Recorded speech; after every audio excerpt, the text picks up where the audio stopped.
কাম নাই। গোলাম ভাবতেছে আমাকে তো এলাকাবাসীর লোকের আমাকে মাইরা ফেলবি, আমি কার জন্য বাচ্চাকে মারলাম, কি কারণে মারলাম, কি কারণে আমি ভূমিষ্ঠ বাচ্চাকে আমি পেট ফেলে দিলাম, নারী বুড়ি বের হয়ে গেল। কথা ভাবতেছে গোলাম বাড়ি থেকে বের হয়ে গেছে, ভাবতেছে এলাকার লোকেরা তো আমাকে মাইরা ফেললে আমি কোনো জবাব দিতে পারবো না, সাক্ষী নাই। গোলাম হাঁটতে হাঁটতে দূরে চলে গেছে, শত শত মাইল পার করে বিদেশ চলে গেছে। এদিক দিয়ে আল্লাহ কাজ করে। আল্লাহ বলেন ইজা জাআ আজালুহুম লা ইস্তাখিরুনা সাআতান ওয়া লা ইস্তাকদিমুন।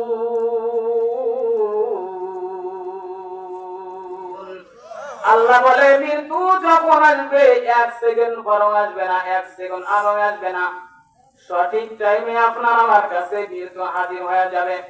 ওদিক দিয়া গোলাম যে পেটে ছুরি মারছিল আল্লাহর কাজ আল্লাহ করতেছে। মাসিদ হওয়া সময় ছিল কাঠ হয়ে ওই ছুরির ঝুড়ির ভিতরে যে ওয়ালের ঝুড়ি ছিল, ঝুড়ির ভিতরে সুই আর সুচ আর সুতা ছিল, সুচ আর সুতার ভিতরে ভৈরা মেয়ের পেটের ভিতরে নারী গুলি ঢুকা দিয়া নিজে নিজে 2-3টা সেলাই করে দিছে। আল্লাহ তাআলা এই শিলার কারণে বাচ্চাকে ভালো করে দিছে। ওদিক দিয়া এই গোলাম কিন্তু বাইরের দেশে ইনকাম করতেছে। মনে করেন আমি আপনি কোন দিন মরবো কেউ যখন জানা নাই, নিশ্চিত মৃত্যু আছে জানেন, মরণ যে আমাদের আছে এটা কি জানেন? জোরে বলুন। জানেন যখন, তাইলে আল্লাহ তাআলার থেকে আমরা সরে যাইতেছি, আল্লাহ তাআলার কদম থেকে আমরা সরে যাইতেছি। যদি মৃত্যু নিশ্চিত হয় তাইলে ওই দিক দিয়া যে বাচ্চাকে পেটে ছুরা মারছিল বাচ্চা বাইসে গেল, বাঁচালো কে? জোরে বলুন। মৃত্যু নিশ্চিত হবে আমাদের জানা আছে। মুফাসসির কেরামরা বলেন মৃত্যুর জন্য অপেক্ষা করা আমাদের জন্য আবশ্যক। কিতাবের আয়াত আছে মৃত্যু কখন হবে যখন জানা নাই, কেউ জানতে পারে নাই পৃথিবীর। কিতাবের আয়াত আছে পরিশুদ্ধের আয়াত। 4 জন ইমাম আছে আমাদের ভিতরে, 4 জন ইমামের ভিতরে একজন ইমামের নাম ইমাম মালিক রাহমাতুল্লাহ আলাইহি। তিনি সফর কইরা মদিনায় চলে গেছেন, কি কারণে জানেননি? মদিনায় চলে গেছেন হাসরের ময়দান যেদিন কিয়ামত হবে, আমি এই জায়গায় মৃত্যুবরণ করবে, মদিনার লোকেরা আমাকে মদিনার নিচে দাফন দিয়া দিবে। হাসরের ময়দান যেদিন কিয়ামত হয়ে যাবে ওই দিন আল্লাহ রাসূল আগে উঠবেন, সিদ্দিক আকবরকে টাইনে উঠাবেন, তখন মদিনার লোকেরা আগে উঠবে, আগে হাসরের ময়দানে যাবে। এই কথা ভাইবা ইমাম মালিক সফর কইরা মদিনায় চলে গেছেন, শেষ জীবনে রাসূলের রওজার কাছে থাকেন। কিন্তু ইতিমধ্যে ঘটনা ঘটে গেল। ইমাম মালিক বলেন হজের মৌসুম যখন এসে গেল, হজের সময় এসে গেল, মদিনার লোকেরা ইহরাম বেঁধে বেঁধে লাব্বাইক আল্লাহুম্মা লাব্বাইক এই কথা বলতে বলতে আল্লাহর ঘরের দিকে যাইতেছে, কাবা ঘরের দিকে। ইমাম মালিক বলে আমার মনের ভিতরে আল্লাহর কথা উঠে গেল,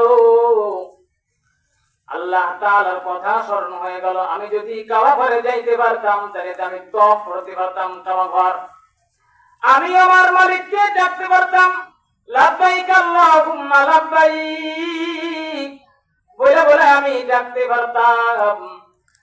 মালিকের মনের ভিতরে চিন্তা হইতেছে, আবার চিন্তা হইতেছে আমি বুড়া হয়ে গেছি, ঠিক মতো চলতে পারি না, তওয়াফ করার মাঝে মাঝে যদি আমি সাবা খায়া অসুস্থ হয়ে মারা যাই তাহলে মক্কার লোকেরা আমাকে মদিনায় দিবে না, কারণ আমি ইমাম।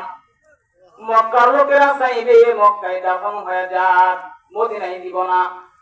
এই কথা ভাইবা ইমাম মালিক রাহমাতুল্লাহ আলাইহি ভাবতেছেন তাইলে আমি যাব না মদিনায় থাকবো। ইমাম মালিক যখন চিন্তা করতেছেন আমি যাব না মদিনায় থাকবো, ইমাম মালিক নিজে ভাবলেন যে ইশার নামাজের পরে যে আল্লাহ তাআলার সঙ্গে যে কথা বলা যায়, একটু কথা বলা যায় না দেখি, আল্লাহ আমাকে যাইতে বলে না, না যাওয়ার কথা বলে। ইমামে মালিক ইস্তেখারার নামাজ পড়ছেন, ইস্তেখারার নামাজ পড়া ঘুমায় গেছেন। ঘুমায় গেলে হযরত রাসূল মুহাম্মদুর রাসূলুল্লাহ সাল্লাল্লাহু আলাইহি ওয়াসাল্লাম তিনি স্বপ্নের মধ্যে ইমাম মালিকের কাছে এসে বলতেছেন, আসসালামু আলাইকুম ওয়া রাহমাতুল্লাহ। ও ইমাম মালিক, এ কথা বইলা 5 আঙ্গুল দেখায় নবীজি চলে গেছেন। কথা দিয়া দিন দিয়া খেয়াল দিয়া শুনেন, 5 আঙ্গুল নবীজি দেখায়া নবীজি হঠাৎ করে চলে গেছেন। ইমামে মালিকের ঘুম ভেঙে গেছে। শুধু ঘুম ভাঙে নাই, গায়ের থেকে ঘাম ঝরতেছে, ভয়ে না কাঁপতেছে। নবীজি এমন কোনদিন হয় নাই যে আমাকে সালাম দিয়া কথা বলে তারপরে যায়। সালাম দিয়া শুধু 5 আঙ্গুল দেখায়া চলে গেল কেন আমি জানতে চাই। ইমামে মালিক বলেন, আমি আমার সকাল হয়ে গেল, ফজরের নামাজ পড়লাম। ফজরের নামাজ পড়ার পরে সকাল হয়ে গেল। খাদেমকে ডাকলাম, খাদেম যাও বর্তমান জামানার সম্রাট যিনি স্বপ্নে তাবির করেন তার কাছে তুমি যাও, যায়া বলো একজন ব্যক্তি স্বপ্ন দেখছে, স্বপ্ন দেখাইছে কে তার কথা বইলো, কিন্তু আমি ইমামে মালিক স্বপ্ন দেখছি, ইমামে মালিকের কথা তুমি বইলো না। খাদেম চলে গেছেন, স্বপ্নে তাবির তিনি করেন। ইবনে সিরিন রাহমাতুল্লাহ আলাইহির কাছে চলে গেছেন। যাওয়ার পরে এবার বলতেছেন, সালাম দিয়ে বলতেছেন, ও হুজুর আমি আপনার কাছে আসছি, একজন ব্যক্তি রাত্রে স্বপ্ন দেখছে। স্বপ্ন দেখা বলছে রাসূল সাল্লাল্লাহু আলাইহি ওয়াসাল্লাম স্বপ্নের ভিতরে 5 আঙ্গুল দেখাই দিয়া চলে গেছে, আর কিছু বলে নাই। এ কথা যখন বলতেছে স্বপ্নের তাবির জানতে চাই। এ কথা যখন বলতেছে ইবনে সিরিন বলে, নাম বলো কে স্বপ্ন দেখছে। খাদেম বলে, ওগো ইমাম হুজুর, ইবনে সিরিন নাম বলা নিষেধ আছে, নাম বলা নিষেধ আছে, নাম বলা যাবে না, আপনি সব স্বপ্নের তাবির বলে দেন। ইবনে সিরিন বলে, খাদেম যদি নাম না বলো তাহলে স্বপ্নের তাবিরও বলা যাবে না। আমার অধিক চিন্তা হয় যে এই রকম স্বপ্ন জামানার বড় আলেম ইমাম মালিক আর নবীজি সাল্লাল্লাহু আলাইহি ওয়াসাল্লাম ছাড়া কেউ দেখাইতে পারে না। ইমামে মালিকের কথা বলে বলছে, খাদেম চলে আসছে। খাদেম আয়েশা বলতেছে, ও হুজুর ইমাম মালিক আপনার কথাই তো সে বলে দিল, কেমনে জানলো? ওই যখন যাই নাই ফেলছে তাহলে আমার নাম বলে স্বপ্নের তাবির যাই না। ইবনে সিরিনের কাছে খাদেম চলে গেলেন। খাদেম বলেন হ্যাঁ ইমাম মালিক দেখছে রাসূল 5 আঙ্গুল দেখায় চলে গেছে, স্বপ্নের তাবির বলেন। এবার ইবনে সিরিন রাওয়ায়াত আছে মাথাটা নিচু করে দিয়া তেলাওয়াত করলেন, ইন্নাল্লাহা ইনদাহু ইলমুস সাআহ ওয়া ইউনাজ্জিলুল গায়স ওয়া ইয়ালামু মা ফিল আরহাম। আয়াত তেলাওয়াত করে দিলেন। এ খাদেম দেখো, এই 5টা জিনিসের খাজানা আল্লাহ তাআলার কাছে আছে। আল্লাহ তাআলার কাছে একটা সিন্ধুক আছে, সিন্ধুক।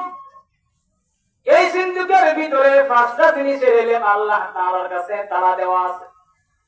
ইমামে মালিক তুমি জানার চেষ্টা করো না, কারণ এই কথা 5 ইলম আমি নবী মুহাম্মদ রাসূলুল্লাহ সাল্লাল্লাহু আলাইহি ওয়াসাল্লাম জানতে পারি নাই। তুমি ইমাম মালিক জানার তুমি চেষ্টা করো না। কোন 5টা জিনিস? আমাদের হায়াত কত দূর আছে কে জানে? বলুন আল্লাহ তাআলা জানেন। জোরে বলুন কে জানে? আর বলে বলুন কে জানে? আল্লাহ। কোন দিন মৃত্যু হবে কে জানে? জোরে বলুন কে জানে? আওয়াজ হইতেছে না, জোরে বলুন আল্লাহ। এবার আমাদের কবর কোন জায়গায় হবে কে জানে? আপনি এই জায়গায় মাটি খুঁজছেন কিন্তু কবর এই জায়গায় হলো না। আপনি কোন জায়গায় খানা খাবেন কে জানে? আল্লাহ। তাহলে মায়ের পেটে সন্তান ছেলে নামে কে জানে? আল্লাহ। আপনি আমি বলতে পারি আলোচনা করে জানা যায় না।